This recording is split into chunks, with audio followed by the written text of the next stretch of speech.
So why don't you talk a little bit about how the 4-Hour Body works and how does someone just get started? Because I think that's the big question that everyone has who wants to either gain muscle, lose weight, or get something out of this book. There are a few overarching tenets that govern everything else in the book. So there is how to use this book, which gives the 5 rules that we were talking about earlier. And it's very important to understand that the how-to is not the most important part. So most people know how to lose weight. What they don't know how to do is take the how-to and sequence it in a way that is failure-proof. So people will follow a diet for 6 weeks and then they'll backslide, etc. So there are a few key principles. The first is Pareto's principle, or the 80-20 law. That was discussed. And what exactly is that? Right. So this was discussed at length in the 4-Hour Workweek. In effect, what it means is Pareto recognized that 20% of the population owned 80% of the wealth or the assets. And he also realized that 20% of the peas in his garden produced 80+% of the pods, etc.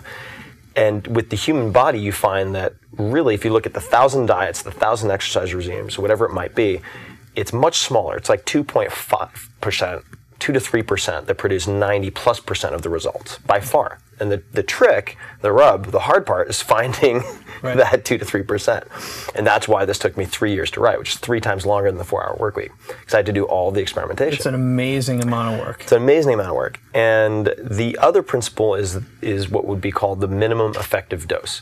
So looking at whether it's training for running 100 miles or your first marathon, or losing 100 pounds, or gaining 100 pounds on your deadlift, let's say, or any number of things, you want to treat every approach like medicine.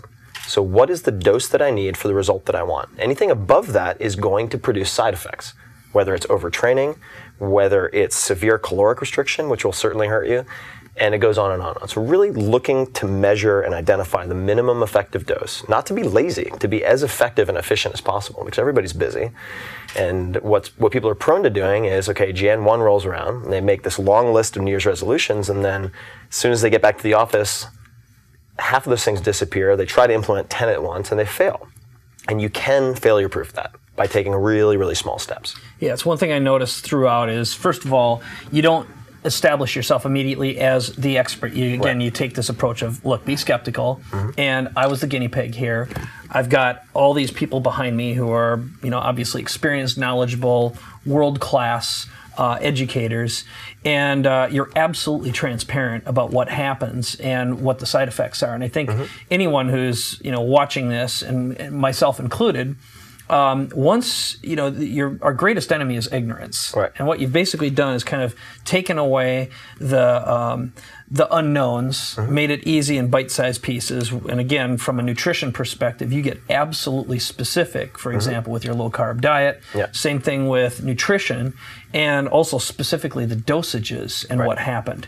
And I presume inside here you've tried essentially using too many supplements at one time or another as well as fewer. So, I mean... Yeah, I did the really extreme stuff, too. Okay. I mean, I flew stem cell growth factors in from Israel to inject them up and down my spine to try to reverse some spine issues I had. And I wanted to do all of these extreme things to fix my own problems, but also to identify what is the best balance of risk to benefit, both in terms of cost, convenience, and just efficacy.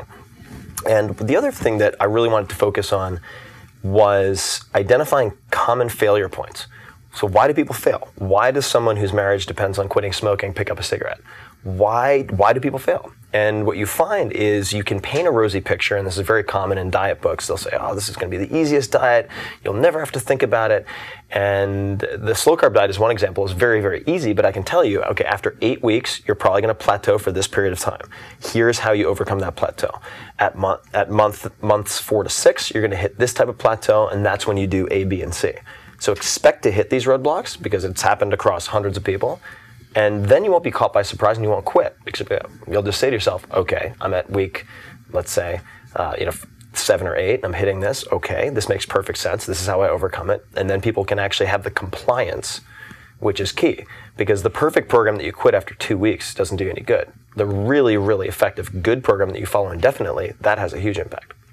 It's really good. I know one of the little sayings, I was kind of laughing to myself here, but I often say to my wife, expectations are the enemy of happiness. And that's absolutely true in every relationship. But what I really liked, and I've thoroughly read the book twice now, just to prepare for this, is you do a great job of establishing expectations. You know what to expect, and also what the rules and the guidelines are, which again is, where do I start is answered very easily.